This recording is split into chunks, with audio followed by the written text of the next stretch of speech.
चलिए साहब, यहां हमने देखा exercise 6.4 NCERT 10th class math. यहां पर हमें दिया है, मान लीजिए त्रिभुज एबीसी और त्रिभुज डीईएफ और इनके क्षेत्रफल क्रमशः 64 सेंटीमीटर स्क्वायर और 121 सेंटीमीटर स्क्वायर हैं। यदि ईएफ 15.4 सेंटीमीटर हो तो बीसी ज्ञात कीजिए। चलिए साहब, यहां हम क्या करते हैं, हम जानते हैं त्रिभुज एबीसी का क्षेत्रफल बटे त्रिभुज, दूसरा देख लीजिए क्या है, डीईएफ। डीईएफ का क्षेत्रफल इक्वल टू हमें दिया है BC square upon EF square. अब इनकी वैल्यू रखते हैं हम। देखो त्रिभुज एबीसी का क्षेत्रफल इसका दिया है आपको 64। चलिए साहब, इसका कितना दिया है 64 और बटे इसका दिया है 121 इक्वल टू इसका हो जाएगा कितना, बीसी स्क्वायर अपॉन 15.4 का स्क्वायर। ठीक है साहब, अब हम इसका वर्ग करते हैं, इसका हो जाएगा 8/11 इसका वर्ग। ये 8 का वर्ग 8×8 = 64, ये होता है 11 में 121। तो यहाँ हो जाएगा यानी बीसी बटे 15.4 इसका होल स्क्वायर। दोनों पे स्क्वायर है, हट जाएगा, दोनों का स्क्वायर हट जाएगा जी। यहाँ हम लिख सकते हैं 8 और यहाँ लिख सकते हैं 11 बराबर बीसी स्क्वायर अपॉन 15.4। ठीक है साहब, अब देखो इसका गुणा इधर और इसका इधर, तो देखो बीसी स्क्वायर और गुणा यहाँ 11 कर दीजिए बराबर 8 गुणा 15.4। ठीक है जी, यहां हमने ये किया। इसके बाद हम क्या करते हैं, इससे इसे 11 से काटेंगे, यानी कि बीसी स्क्वायर इक्वल टू 8 गुणा, तो 11 एकम 11 पॉइंट लग गया, 11 चौके 44। तो बीसी स्क्वायर नहीं आएगा यहाँ पे, देखिए स्क्वायर नहीं आएगा, स्क्वायर ये गलत है, स्क्वायर नहीं आना है। बीसी इक्वल टू हमारा कितना हो जाएगा 8 गुणा 14। ठीक है साहब, और 14 कितना होता है हमारा 112, 1 1 2 और 1 अंक बाद पॉइंट, ये यहां रहेगा। ठीक है साहब, इतने सेंटीमीटर। ये हमारा पहला क्वेश्चन हल हो जाता है। चलिए साहब, अब अगला चलते हैं। अगला दूसरा देखिए, एक समलंब ए बी सी डी जिसमें ए बी पैरेलल टीसी है के विकर्ण परस्पर बिंदु ओ पर प्रतिच्छेद करते हैं। यदि ए बी बराबर 2 सी डी का 2 गुना है ए बी हो, तो त्रिभुज एओबी और सीओडी के क्षेत्रफलों का अनुपात ज्ञात कीजिए। तो हम ऐसा करते हैं, पहले इसके लिए पहले तो क्वेश्चन नंबर डाल दीजिए 2। ठीक है साहब, पढ़ा तो दिया है हमने, पढ़ तो लिया। अब हम करते क्या है, पहले इसका चित्र बना लीजिए। ये समलंब चतुर्भुज है साहब, ऐसे करके ये समलंब चतुर्भुज पहले भी बनाया है। यहाँ ए लिख लीजिए, यहाँ बी लिख लो, यहाँ सी और यहाँ डी। ठीक है साहब, जैसे जैसे कह रहा है वैसे करते चलते हैं। चलिए साहब ऐसे, और ये ऊपर काटते हैं विकर्ण एक दूसरे को। ठीक है साहब, इसके लिए अब हम क्या करते हैं, इसके लिए करते हैं, हम लिखते हैं त्रिभुज ए ओ बी और सीओडी में, ये हो गए तुम्हारे एंगल ए ओ बी बराबर एंगल सी ओ डी। कैसे साहब, क्योंकि ये शीर्षाभिमुख कोण है। देखो एंगल ए ओ बी ये वाला कोण और ये वाला, ये दोनों शीर्षाभिमुख हो गए। कैसे, शीर्षाभिमुख कोण। ठीक है साहब, अब अगला लिखते हैं हम angle O A B equal to angle O C D. ये कैसे हैं साहब, एकांतर, ये एकांतर कोण हो गए, एकांतर कोण। एकांतर कोण यानी कि दो तिर्यक रेखाएं अगर एक उसको काटे तो एक इधर और एक इधर बनेगा, वो एकांतर कोण हो गए। चलिए साहब, तो ए समरूपता कसौटी से, समरूपता कसौटी से त्रिभुज ए ओ बी समरूप त्रिभुज सी ओ डी। इस तरह से ये दोनों समरूप हो गए। अब समरूप त्रिभुजों का क्षेत्रफल जो है बराबर होता है। चलिए साहब, क्षेत्रफलों का अनुपात बराबर होता है। आइए साहब, ए अब आएंगे त्रिभुज ए ओ बी का क्षेत्रफल बटे त्रिभुज सी ओ डी का क्षेत्रफल equal to A B square, अभी की तरह जो अभी ऊपर करवाया था उसी तरह से ये हो गया डी सी स्क्वायर। ठीक है जी, इस तरह से हमने ये दोनों क्षेत्रफलों का अनुपात जो है बराबर रख लिया साहब। अब हम क्या करते हैं, इनकी वैल्यू रखेंगे। अब यहां लिखेंगे त्रिभुज ए ओ बी, ऐसे ले लो, ऐसे ऐसे ऐसे, त्रिभुज ए ओ बी का क्षेत्रफल बटे त्रिभुज सी ओ डी का क्षेत्रफल इक्वल टू ए बी की जगह पे 2DC उसमें दिया है हमें, ए बी की जगह पर 2DC दिया है। देखो ए बी इक्वल टू 2CD या DC एक ही बात है, तो यहां पे लिख सकते हैं हम 2CD इसका स्क्वायर अपॉन CD स्क्वायर, ऐसे लिख लो, या DC स्क्वायर कैसे भी लिख लो, ये CD और DC एक ही बात होती है। ठीक है जी, अब यहां से अगर हम चलेंगे तो देखो यहां त्रिभुज ए ओ बी का क्षेत्रफल बटे त्रिभुज सी ओ डी का क्षेत्रफल इक्वल टू ये हो गया 4 और CD से CD कट जाएगा 4 और यहाँ 1, यही तो बनेगा।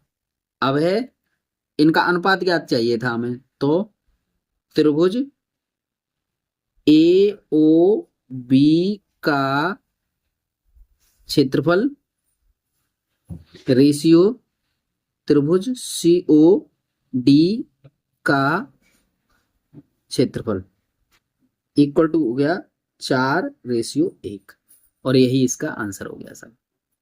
ठीक है साहब, इस तरह से हमारे ये 2 क्वेश्चन कंप्लीट हुए साहब। अब आगे चलते हैं। आइए साहब, यहां हम क्या लिख सकते हैं, क्वेश्चन नंबर 3। क्वेश्चन नंबर 3 देखो, इसमें देखते हैं सबसे पहले ये ऐसे करके इसे ले लीजिए, रख लीजिए इस तरह से। ये आइए साहब, आकृति हमें क्या दी है, आकृति दी है साहब 6.44 में एक ही आधार BC पर 2 त्रिभुज ABC और DBC बने हुए हैं। यदि AD, BC को O पर प्रच्छेद करे तो दर्शाइए कि एरिया ऑफ ABC और बटे area of DBC equal to AO upon DO। चलिए उसी तरह से है, आकृति दी है हमें, आकृति बना लेते हैं सबसे पहले। तो चलिए साहब, आकृति बनाइए आप। आकृति बनाते हैं ऐसे, और ये ऐसे, और ये ऐसे और ऐसे, इनको मिला लेते हैं। तो यहां से लेते हैं हम A, यहाँ B, यहाँ C और यहाँ D, समलंब चतुर्भुज है साहब। अब इसको ऐसे और ऐसे करते हैं साहब, ये O बिंदु पर काटते हैं। अब हमने एक चीज और करते हैं इसमें, एक चीज हमें करनी पड़ेगी। देखो इसका इस पे एक लंब डाल दो, ये 90 डिग्री, एक यहां से लंब डाल दीजिए, एक तो C बिंदु से डाल दीजिए। क्या ये ABC यहां लिखा है, C जैसे लिखा है वैसे लिखते हैं ना, देखो देख लो ना, इसमें C यहां और D यहां, जैसे बिंदु लिखे हैं वैसे लिख लो आप। और फिर एक A बिंदु से यहां डाल दीजिए ऐसे करके लंब। ठीक है साहब, तो 2 लंब डाल दिए हमने यहां से। अब हम इसको हल करते हैं जी। अब इसको हल करेंगे तो क्या करते हैं सबसे पहले तो लिख लीजिए दिया है, हमें क्या क्या दिया है ये लिख लीजिए। दिया है ए बी सी डी एक समलंब चतुर्भुज है।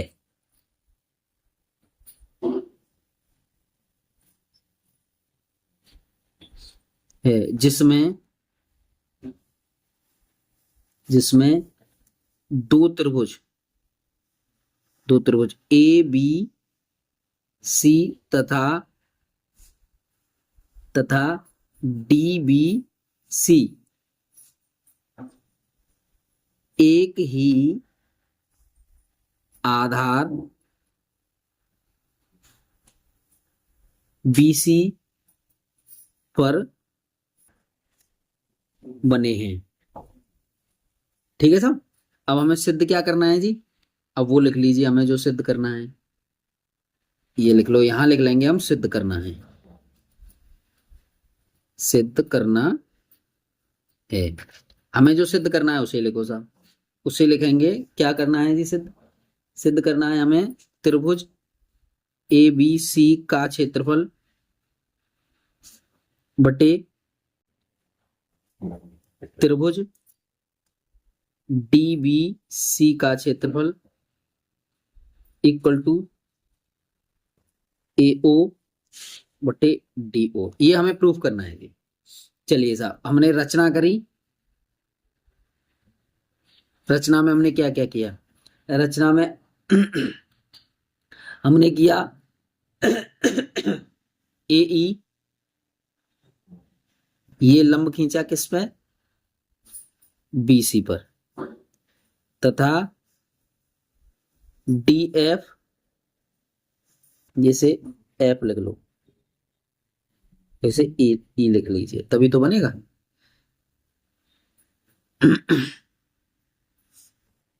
एफ क्या, डी एफ लंब किस पे, बीसी खींचा। ठीक है साहब, अब उपपत्ति लिखेंगे साहब। आइए साहब, उपपत्ति में हमें क्या करना है जी, त्रिभुज ए ओ ई और त्रिभुज डी ओ एफ में, इन दोनों त्रिभुजों में लेते हैं हम, क्या करेंगे साहब, एंगल ए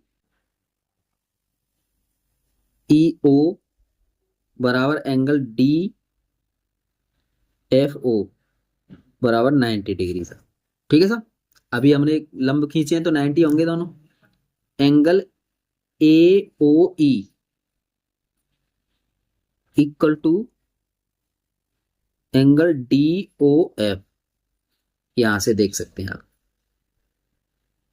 ए ऐसे करके यूं और डी ओ एफ ऐसे करके, ये और ये त्रिभुज, ये एंगल।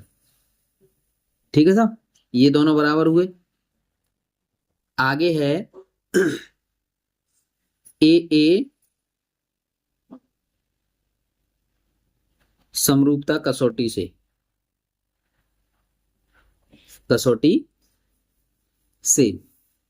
क्या करेंगे इसका, ए समरूपता कसौटी से हम क्या करेंगे, ये दोनों त्रिभुज कौन कौन से, त्रिभुज ए ओ ई समरूप त्रिभुज डी ओ एफ, ये हो गए साहब। अभी अब जिस दोनों त्रिभुज जब समरूप हुए तो इनकी भुजाएं जो है समानुपाती होंगी, और यहां पर हम लिखेंगे D F equal to A O upon O D. इस तरह से इक्वेशन नंबर फर्स्ट लिख दीजिए आप।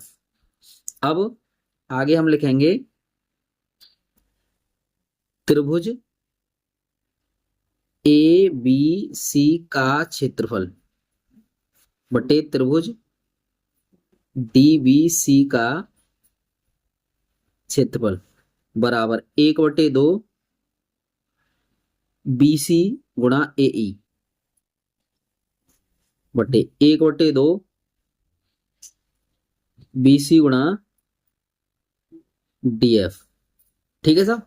तो देखो इससे काटो, तो आप क्या लिख सकते हैं,